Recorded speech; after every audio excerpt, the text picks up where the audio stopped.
ರಮೇಶ್ ಮತ್ತು ಸುರೇಶ್ ಎಂಬ ಇಬ್ಬರು ಸ್ನೇಹಿತರು ಸೋನಾಪುರ ಎಂಬ ಸ್ಥಳಕ್ಕೆ ಸುತ್ತಾಡಲು ಹೋಗುತ್ತಾರೆ.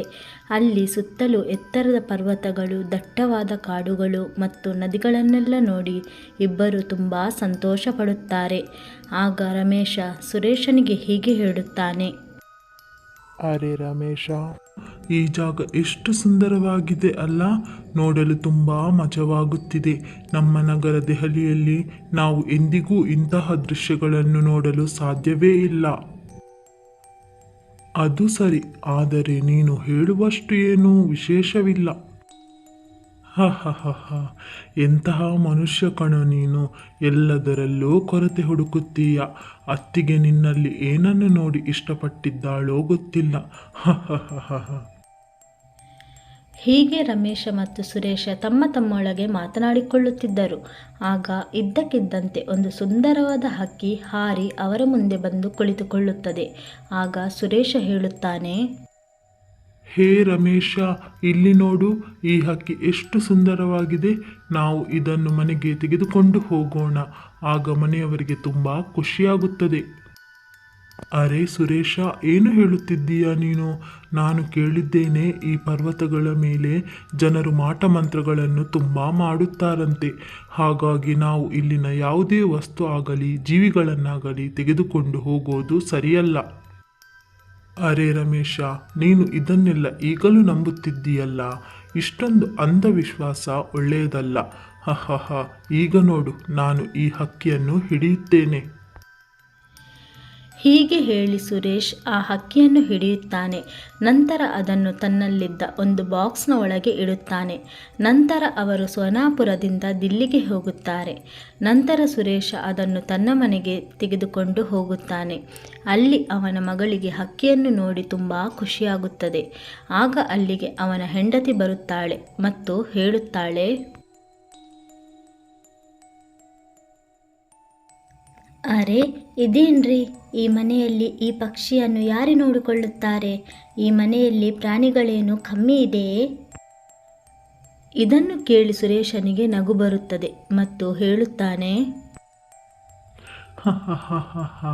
ಲೀಲಾ, ಕೆಲವೊಮ್ಮೆ ನೀನು ಪ್ರಾಣಿಗಳ ಥರನೇ ಆಡುತ್ತೀಯ. ಹ ಹ ಹ ಹ ಹ. ಅರೆ, ಇದು ಕೇವಲ ಒಂದು ಸಣ್ಣ ಹಕ್ಕಿ. ಇದು ಯಾವುದೋ ಒಂದು ಮೂಲೆಯಲ್ಲಿ ಮಲಗುತ್ತದೆ ಬಿಡು. ಸುರೇಶ್ ಮತ್ತು ಅವನ ಮಗಳು ಪಿಂಕಿ ಹೇಗೋ ಮಾಡಿ ಆ ಹಕ್ಕಿಯನ್ನು ಮನೆಯಲ್ಲಿ ಇರಿಸಲು ಲೀಲಾಳನ್ನು ಒಪ್ಪಿಸುತ್ತಾರೆ. ನಂತರ ಸುರೇಶ್ ಒಂದು ಪಂಜರವನ್ನು ಖರೀದಿಸಿ ಪಕ್ಷಿಯನ್ನು ಆ ಪಂಜರದಲ್ಲಿ ಹಾಕಿ ಮನೆಯ ಅಂಗಳದಲ್ಲಿ ಇಡುತ್ತಾನೆ. ಮತ್ತು ಕೆಲವು ದಿನಗಳ ನಂತರ ಒಂದು ದಿನ ಸುರೇಶ್ಗೆ ಮಹಿಳೆಯೊಬ್ಬಳು ನಗುವ ಸದ್ದು ಕೇಳಿಬರುತ್ತದೆ. ಆಗ ಅವನಿಗೆ ಗಾಬರಿಯಾಗುತ್ತದೆ. ಅರೆ, ಈ ರಾತ್ರಿಯಲ್ಲಿ ಯಾರೋ ಹೆಂಗಸಿನ ಧ್ವನಿ ಕೇಳುತ್ತಿದೆಯಲ್ಲ. ಯಾರಿದ್ದಾರೆ ಅಲ್ಲಿ? ನಾನೇ ನೋಡಿ ಬರುತ್ತೇನೆ. ನಂತರ ಸುರೇಶ್ ಧ್ವನಿ ಕೇಳಿ ಬರುತ್ತಿದ್ದಲ್ಲಿಗೆ ಹೋಗುತ್ತಾನೆ. ಆ ಧ್ವನಿ ಅವನ ಮನೆಯ ಅಂಗಳದಿಂದ ಕೇಳಿಬರುತ್ತಿತ್ತು. ನಂತರ ಅವನು ಅಂಗಳಕ್ಕೆ ಬಂದು ನೋಡುವಾಗ ಆ ಧ್ವನಿ ಅಲ್ಲಿಗೆ ನಿಲ್ಲುತ್ತದೆ. ಆಗ ಸುರೇಶನ ಕಣ್ಣು ಹಕ್ಕಿಯ ಮೇಲೆ ಬೀಳುತ್ತದೆ. ಆಗ ಆ ಹಕ್ಕಿ ತುಂಬ ಕೋಪದಿಂದ ಅವನನ್ನು ನೋಡುತ್ತಿರುತ್ತದೆ. ಆ ಹಕ್ಕಿಯ ಕೋಪದ ಮುಖವನ್ನು ನೋಡಿ ಸುರೇಶನಿಗೆ ತುಂಬ ಭಯವಾಗುತ್ತದೆ ಮತ್ತು ಅವನು ಏನೂ ಮಾತನಾಡದೆ ಸೀದಾ ಮನೆಯ ಒಳಗೆ ಹೋಗುತ್ತಾನೆ.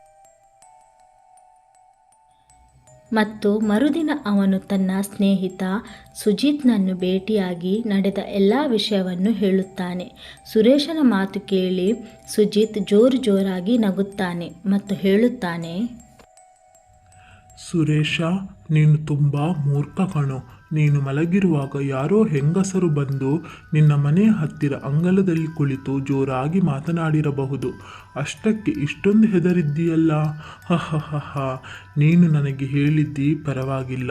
ಇನ್ನು ಬೇರೆಯವರ ಬಳಿ ಹೇಳಿದ್ದರೆ ನಿನ್ನನ್ನು ಹುಚ್ಚ ಎನ್ನುತ್ತಿದ್ದರು. ಹ ಹ ಹ ಹ.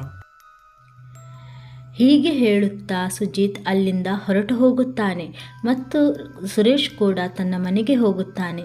ಆದರೆ ಸುರೇಶ ಭಯದಿಂದ ರಾತ್ರಿ ಮಲಗಿರುವುದಿಲ್ಲ.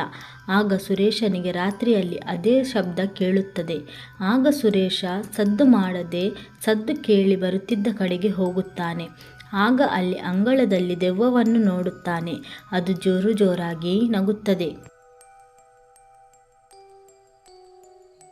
ಸುರೇಶನಿಂದಾಗಿ ನಾನು ಸ್ವತಂತ್ರಳಾಗಿದ್ದೇನೆ ಮತ್ತು ಈ ಊರಿನಲ್ಲಿ ಪ್ರತಿದಿನ ಮಾನವ ಮಾಂಸ ತಿನ್ನಲು ಸಿಗುತ್ತಿದೆ. ಇದು ಹೀಗೆಯೇ ಮುಂದುವರಿದರೆ ನನ್ನ ಫಿಗರ್ ಕೂಡ ಶೀಘ್ರದಲ್ಲೇ ಹದಗೆಡುತ್ತದೆ ಎಂದು ಅನಿಸುತ್ತಿದೆ. ಆಗಲೇ ಸುರೇಶನನ್ನು ನೋಡಿ ಆ ದೆವ್ವ ಹಕ್ಕಿಯಾಗಿ ಪಂಜರದೊಳಗೆ ಹೋಗುತ್ತದೆ.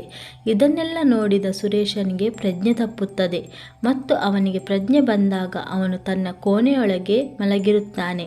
ಆಗ ಲೀಲಾ ಸುರೇಶನ ಜೊತೆ ಹೀಗೆ ಹೇಳುತ್ತಾಳೆ. ರೀ, ನಿಮಗೆ ಏನಾಯಿತು? ನೀವು ಹೇಗೆ ಪ್ರಜ್ಞೆ ಕಳೆದುಕೊಂಡಿರಿ? ನನಗೆ ತುಂಬ ಭಯವಾಗುತ್ತಿದೆ. ಅವಳ ಮಾತು ಕೇಳಿ ಸುರೇಶ ರಾತ್ರಿ ನಡೆದ ಎಲ್ಲ ಘಟನೆಯನ್ನು ಹೇಳುತ್ತಾನೆ. ಇದನ್ನು ಕೇಳಿ ಅವಳಿಗೆ ತುಂಬ ಕೋಪ ಬರುತ್ತದೆ. ನೋಡಿ, ನಾನು ಆವತ್ತೇ ಹೇಳಿದ್ದೆ, ಆದರೆ ನೀವು ನನ್ನ ಮಾತು ಕೇಳಿರಲಿಲ್ಲ. ಈಗ ನೋಡಿ, ನಾವೆಲ್ಲರೂ ಆ ದೆವ್ವದ ಬಲೆಯಲ್ಲಿ ಸಿಕ್ಕಿ ಹಾಕಿಕೊಂಡಿದ್ದೇವೆ. ಇದರಿಂದ ಪಾರಾಗಲು ನನ್ನ ಬಳಿ ಒಂದು ಉಪಾಯ ಇದೆ. ಈ ಹಕ್ಕಿಯನ್ನು ನೀವು ಬೇರೆಯವರಿಗೆ ಕೊಟ್ಟು ಬಿಡಿ. ಆಗ ಈ ಹಕ್ಕಿ ಜೊತೆ ಆ ದೆವ್ವವೂ ನಮ್ಮಿಂದ ದೂರವಾಗುತ್ತದೆ. ನನ್ನ ಪ್ರೀತಿಯ ಹೆಂಡತಿಯೇ, ನಿನ್ನ ಉಪಾಯ ತುಂಬ ಚೆನ್ನಾಗಿದೆ.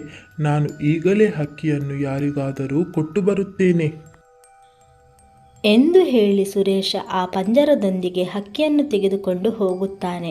ಆಗ ಅವನಿಗೆ ಎದುರುಗಡೆ ಸುಜಿತ್ ಸಿಗುತ್ತಾನೆ. ಆಗ ಸುಜಿತ್ ಆ ಹಕ್ಕಿಯನ್ನು ನೋಡುತ್ತಾನೆ ಮತ್ತು ಅಷ್ಟು ಸುಂದರವಾದ ಹಕ್ಕಿಯನ್ನು ನೋಡಿ ಅವನಿಗೆ ತುಂಬ ಖುಷಿಯಾಗುತ್ತದೆ.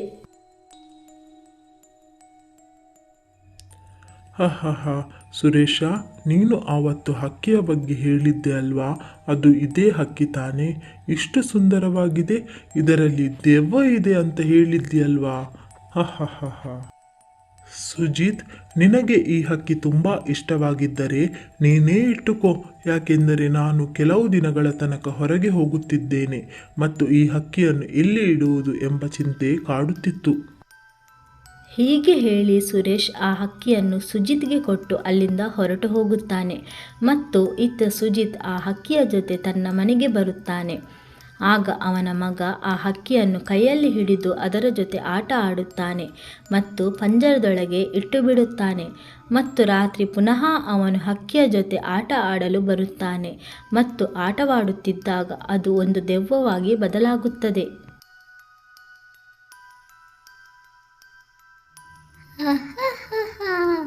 ಇವತ್ತು ನನಗೆ ಹಬ್ಬವೋ ಹಬ್ಬ.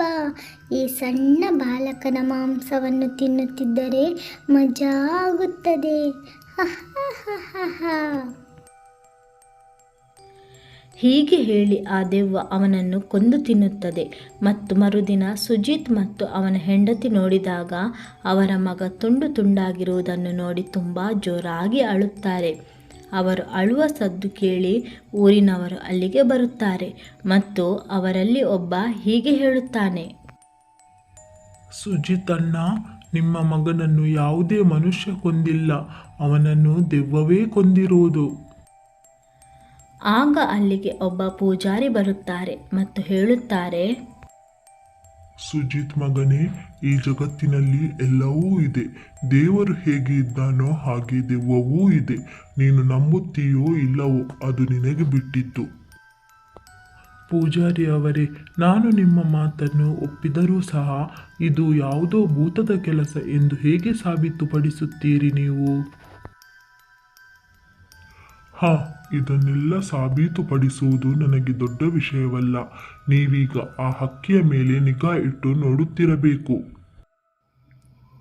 ನಂತರ ಊರಿನವರೆಲ್ಲ ಸೇರಿ ಊರಿನ ಮಧ್ಯದಲ್ಲಿರುವ ಮರದ ಕಟ್ಟೆಯ ಮೇಲೆ ಹಕ್ಕಿಯ ಪಂಜರವನ್ನು ಇಟ್ಟು ನಂತರ ಒಂದು ಕಡೆ ಅಡಗಿ ಕುಳಿತುಕೊಳ್ಳುತ್ತಾರೆ. ಆಗ ರಾತ್ರಿ ಆಗುತ್ತಿದ್ದಂತೆ ಆ ದೆವ್ವ ಹಕ್ಕಿಯೊಳಗಿಂದ ಹೊರಗೆ ಬಂದು ಹೀಗೆ ಹೇಳುತ್ತದೆ.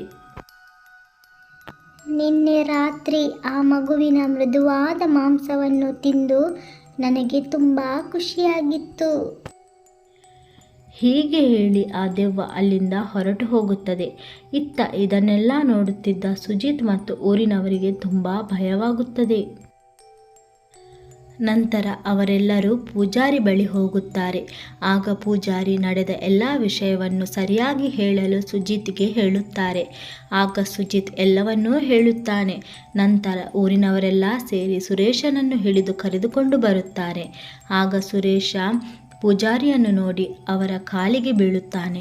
ನಂತರ ಕ್ಷಮೆಯಾಚಿಸುತ್ತಾನೆ. ನಂತರ ಪೂಜಾರಿ ರಾತ್ರಿಯಲ್ಲಿ ಪೂಜೆಯನ್ನು ಮಾಡುತ್ತಾರೆ.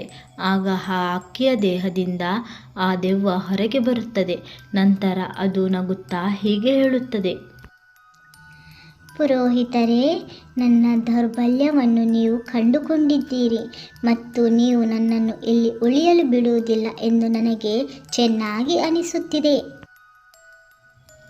ಆ ಸಮಯದಲ್ಲಿ ಪೂಜಾರಿ ಮಂತ್ರಿಸಿ ಪುನಃ ಆ ದೆವ್ವವನ್ನು ಹಕ್ಕಿಯೊಳಗೆ ಸೇರಿಸುತ್ತಾರೆ.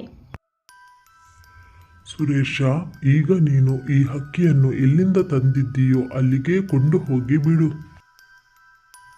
ನಂತರ ಸುರೇಶ ಅದನ್ನು ಸೋನಾಪುರದ ಆ ಕಾಡಿನಲ್ಲಿಯೇ ಬಿಟ್ಟು ಬರುತ್ತಾನೆ.